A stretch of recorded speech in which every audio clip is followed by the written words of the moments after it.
Terceira parte de Retas Brasil com Rabino Shmuel, dia 1 de Shvat. Estamos explicando que cada judeu tem Chokhmah Shabanefesh, tem a sabedoria da alma, da qual deriva um subconsciente ativo constantemente, ligado em Deus. E o judeu sente que ele faz parte do Criador. Ele ama estar perto do Criador e detesta se afastar, ao ponto de dar sua vida, se for necessário, para não cometer idolatria. Se ele está consciente que a idolatria vai afastá-lo, então ele não irá se curvar para um ídolo, por exemplo. Mesmo que não for um grande sábio, uma pessoa com amor e temor explícitos a Deus no dia a dia. Porque no subconsciente todo judeu tem ativado essa herança dos patriarcas chamada Chokhmah Shabanefesh. Só que a gente fala sabedoria e não é bem essa palavra. Aqui ele vai explicar o que é Chokhmah. Eis que a palavra Chokhmah, usada pelos sábios da Kabbalah, se refere à fonte do entendimento percebido pela mente. Está acima e anterior ao entendimento. No entendimento a gente entende o conteúdo em detalhe. No grau chamado Chokhmah, não dá para chamar de sabedoria, porque sabedoria também sabemos a coisa com detalhes. Chokhmah é o momento anterior ao entendimento detalhado, que nem uma água numa fonte. Ela está prestes a sair, mas ainda não saiu. Como se fosse o ponto que você sente que existe lá uma sabedoria, um ponto de curiosidade, um ponto de surgimento de tendência mental, antes de entender por completo o assunto. Está interessado no assunto, mas ainda não tem o assunto nas tuas próprias mãos, assim, como se fossem nas tuas mãos. Não tem o assunto entendido e completamente digerido. Isso é Chokhmah, a curiosidade inicial, a tendência, o interesse. E, de certa maneira, é a porta subconsciente pelo assunto aquele, para cada assunto. E, de forma geral, a porta subconsciente para mentalizar coisas. E por isso a palavra Chokhmah é formada das letras Kaf, Het, Mem, Hei, que pode dividir as letras e formar duas palavras curtas, Koach Ma. A força de questionar e perguntar o que é. Quer dizer, o potencial de perguntar, de começar a analisar o que é essa coisa que eu estou experimentando, ou essa coisa que eu gosto, que eu estou querendo entender. Em outras palavras, é a força de se focar na falta de percepção detalhada de alguma coisa, para embarcar nessa viagem e alcançar a biná do assunto, o entendimento. Mas no grau denominado Chokhmah ainda não tem o entendimento. Tem o gancho para chegar no entendimento, mas não tem o entendimento em si. E por isso ela serve como uma situação de ter uma revelação divina, ou um gancho, para nós se relacionar com o Criador, mais intenso do que o entendimento em si. Porque o Criador é infinito, grandioso, que nossa mente não consegue abranger sua grandeza.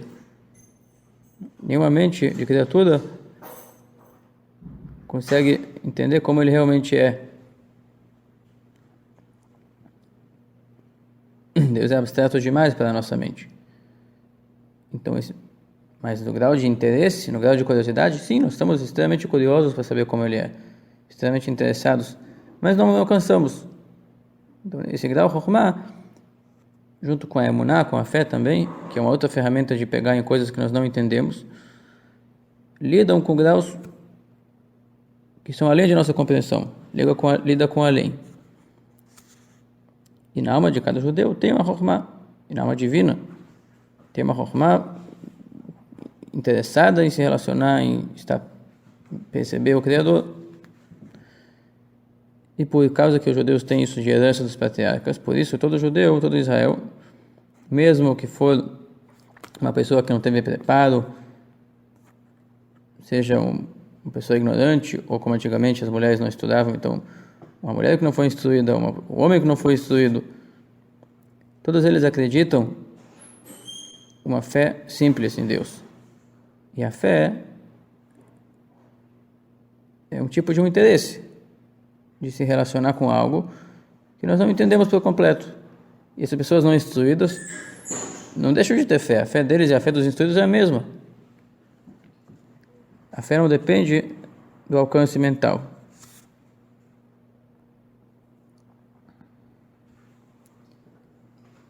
E a fé existe tanto no tolo quanto no sábio. A única diferença é que no tolo tem fés iludidas, mas quando o tolo acredita numa coisa verdadeira, que o sábio também acredita, divide a mesma fé verdadeira, nesse aspecto ele não pede nada para o inteligente. Em relação ao santo bendito seja, que sua grandeza passa da onde pode alcançar nossa mente, nosso entendimento e nosso pensamento não consegue aderir a Ele, entender como Ele é. Sabemos mais como Deus não é. Como Ele sim é, nós não sabemos. Ele não é limitado, Ele não é dependente de nada para existir. Ele sim, sabemos que Ele existe, sim. Que tem todas as qualidades, sim. Mas como Ele sentiria, como Ele observaria a realidade? Isso aqui está além de nosso poder de conseguir responder. E por isso todos nós, diante dele, em relação a ele, somos tolos. Não entendemos nada em matéria divina.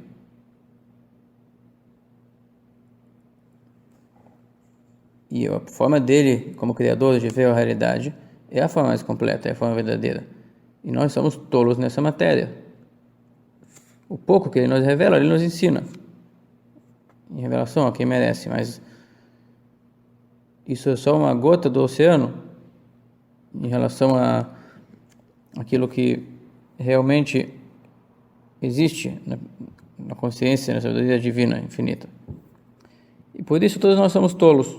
E nosso principal relacionamento com o Criador é a partir da fé, a partir do interesse de estar perto daquilo que está além de nossa capacidade de alcançar na mente.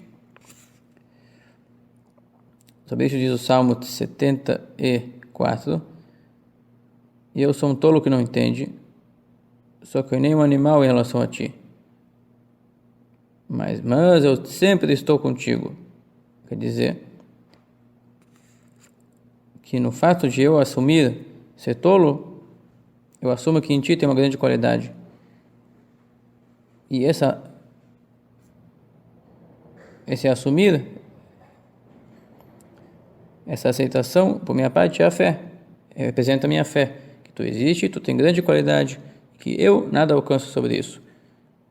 E isso faz um laço de fé. Por isso eu sempre estou contigo.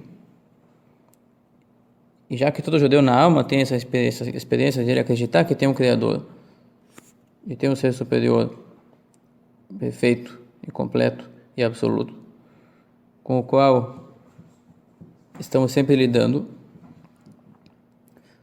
Por isso mesmo, o judeu mais leviano ou um pecador, em pecados de maldade, em pecados de transgressões das leis da Torá, que ele não enxerga a ligação entre eles e Deus.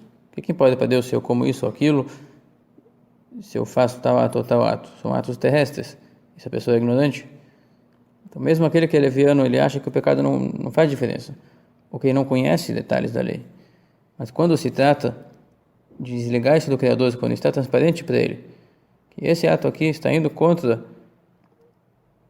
o Criador, vai ser a profanação da existência de algo santo e verdadeiro e correto e justo, então esse judeu vai dar sua vida para santificar o nome de Deus. Geralmente, tem pessoas que caem em qualquer tentação, mas geralmente, maioria, entregam sua vida para santificar o nome de Deus e aceitam sofrer torturas severas para não negar o eterno Deus único. E mesmo que sejam ignorantes e não instruídos e não conhecem a grandeza de Deus, e também o pouco que ensinaram a eles, eles não meditam para isso. Na hora de ser colocado diante de um ídolo para se prostrar, digamos, eles não estão meditando para depois dar a resposta que eles preferem morrer do que estar se tornando idólatras. Não pensaram nada, sem pensar, sem meditar. É uma barreira, um bloqueio na alma de um judeu. Bloqueio real, que é impossível negar Deus único. Sem abertura para nenhum tipo de argumentação e discussão. Quer dizer, no judeu, salvo se ele está muito, muito doente, que falou, tem maioria, tem a minoria que sim, fez idolatria.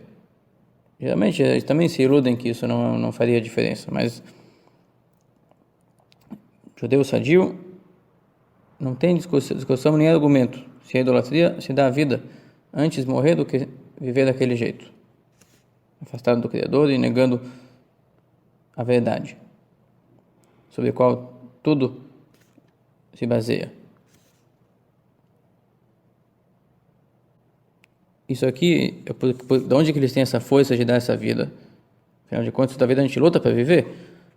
De onde eles têm a força de ser abnegados e entregar sua vida para não praticar idolatria? Porque Hashem Echad, o Eterno que é um, ilumina e vitaliza toda a vida para toda a alma. Por intermédio do grau denominado Chokhmah, que está ainda além do compreendido e entendido por detalhes. E por isso eles não precisam meditar em detalhes para depois responder. O relacionamento com Deus passa principalmente pela fé, principalmente pela confiança que Ele está além de nossa compreensão. Isso aqui é chamado Chokhmah Shebanefesh. É o grau que partes dele pode vir à compreensão e as partes que não poderão vir à compreensão estão retidas lá na fonte da compreensão e Deus não permite que venha mais entendimento do que Ele cota para cada um. Nem por isso a pessoa deixa de ter relacionamento com Deus. A presença de Deus como algo absoluto está no subconsciente de todos nós e aceitamos dar vida para isso, mesmo que não venha para o consciente. Basta estar no subconsciente, já é suficiente para superar todas as tentações. E em cima disso, o Rebbe vai criar um mecanismo mental e emocional de utilizar essa disposição de dar vida para não fazer idolatria, usar isso aqui para não fazer nenhum pecado. Para quem não consegue despertar um amor e temor explícito e empolgado no coração. Que esse aqui é um segundo caminho no serviço a Deus. Até o capítulo 18 foi o caminho de servir a Deus, meditando muito sobre ele, despertando, encontrando novos argumentos e novas sensações em relação a ele, que vão nos ajudar a servi-lo na abstinência e na prática. Mas daqui por diante vai falar de pessoas que não conseguem parar para pensar e para meditar, porque o dia é corrido, ou porque em algum dia, ou em todos os dias, ou porque eles são pouco instruídos. Aqui o Rebbe traça um segundo caminho no serviço a Deus, dizendo, dentro de cada um de nós já tem a força de não trair o Criador, é só um pouco de consciência. Esse vai ser o assunto dos próximos capítulos.